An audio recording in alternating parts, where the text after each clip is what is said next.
Hey guys, tonight we're looking at the Agilite gear. I don't know if I'm saying that right. I got no idea, but that's what I've said for years now. So Agilite gear 6-pack Dangler. They did, oh, I got a fly in the garage, I'm sorry. They did send this to me, so I didn't pay my own money for it, and I don't know what it costs, especially with shipping. I don't know. I've never bought from Agilite, so I have no idea what shipping looks like. I have never had any experience with Agilite gear. I do not like the way that the K19 is put together. Agilite must not have seen that I state that just about every chance I get, because they did hit me up and send this to me. But let's get it on the table and look at it. It definitely has some new features that I have not seen on any other Dangler before, and those do make a lot of sense. So I think this is well put together. I don't have any real qualms with it. Let's take a look at it. All right, so this is the Agilite Gear 6-pack Dangler here. It is absolutely a micro Dangler genre thing. All right, it is much more squatty in height than a lot of the initial run of the Dangler concept. All right, and I don't think there's anything wrong with that, because I think when Danglers came out, there was a very steep learning curve. First, they were usually top access. One of my first ones was top access, and that was a chore to use. Actually, way back in 2013, I knew that Sword had I think they're On The Man pouches that they sell, and they were a Dangler pouch that was designed for belt kit. And so I was getting my rig from Faro that I had designed and asked him to build me. And I asked for a Dangler. And then Danglers became a thing. I'm not claiming it, but 2013, I ordered one. So they're old, right? And they were usually a little bit taller when you got them. And they usually had top access on them. And they were fairly thin. Because I think the idea was you want to keep it kind of close to the body, and that was a good intent. But when you have your plate hanging down on top of it and mags on top of that, you really have a little bit more bulk that you can work with and still maintain a flat profile. So these newer micro Danglers are very similar in volume than the original giant Danglers. It's just more compressed height-wise, and you get usually twice the volume, or twice the thickness out of them. Right, so this one's no different. It has a good bit of volume in it for being as short as it is, and they, like most, have learned you want more of a front zipper on it so that you can really look down into your Dangler, going over your plates and your mags and everything. It can be a struggle to see in there, right? And I've identified that in some other videos of mine, like my approach kit that I had in the Tactical Tailor Dangler. I think that's what it was. It could be a little challenging, so I had to kind of get some muscle memory down from where my tools were. All right. So looking at what goes into this thing, it's a little interesting. It does have some new steps to it. So this front pocket here, I could really do without. It is so small. I don't know what I would put in there that would be useful, unless I don't know, maybe a multi-tool, right? Like one thing that you're going to want to know where it is all the time, no matter what. I don't know if a multi-tool would be that thing, but it makes sense to me because it fits in here. Maybe a flashlight, maybe a signal kit, like an IR buzz saw and a folded up signal panel. I don't know. It's going to have to be pretty minimal to fit in that pocket successfully. Right? Looking on the inside here, you've got a loop field across the body side, and then facing away, you've got 4 elastic cells there. And Agilite did put together a pretty sweet moto video of this thing. So you can fit 40 mils in here. I don't know why that's fighting me. It goes in fine. I'm just being dumb.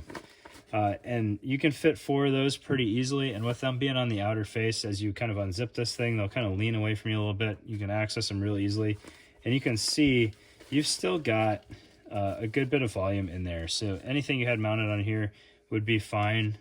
If you had tools in a elastic mount there, they wouldn't really get in the way of your grenades. If you're using grenades first, it's going to be easy day. If you're using your tools and you got the grenades in there, it may be a little bit more difficult to get the tools back in, but that's not really a foul on anyone. I think it works well, but it is going to have to be like a shorty grenade. So I don't know all the different 40 mics that are out there, but your standard short ones are kind of going to be what you want to put in there. All right, so I already said front pocket, really don't care. Inside pocket, I think, is well done. Velcro brings some bulk to it because you've got the Velcro that's in the product, and then you've got to get a backer, and the backer usually needs some sort of reinforcement so that you can put a pouch in there that's not going to run away on you. So having some hard sewn options, I'm a fan of, and it's real tough to dial in hard sewn stuff. So that's kind of 6 in one hand, half dozen the other. Okay. I like the zipper pulls.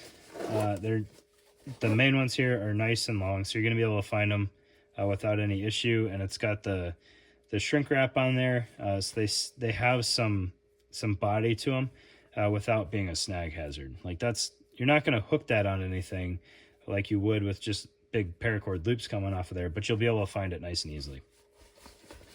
On the sides, you've got these 2 chunks of pals or molly webbing. I don't know that I would ever use that for anything more than a carabiner for some gloves or something like that, or hang some chem lights off of. But it's there. If you're feeling squirrely and want to mount a pouch to it, it might work out all right. On the back side, we'll get to this little flap in just a minute. You've got your hanger here.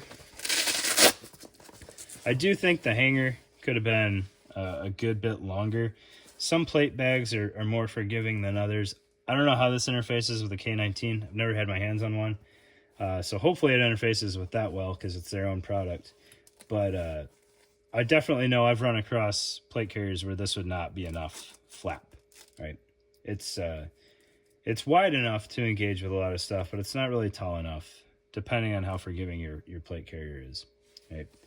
But it is hook towards you and loop away from you so that you know what fits your plate bag configuration. All right. I've got these side release buckles just hanging on this little piece of 3/4 inch webbing here.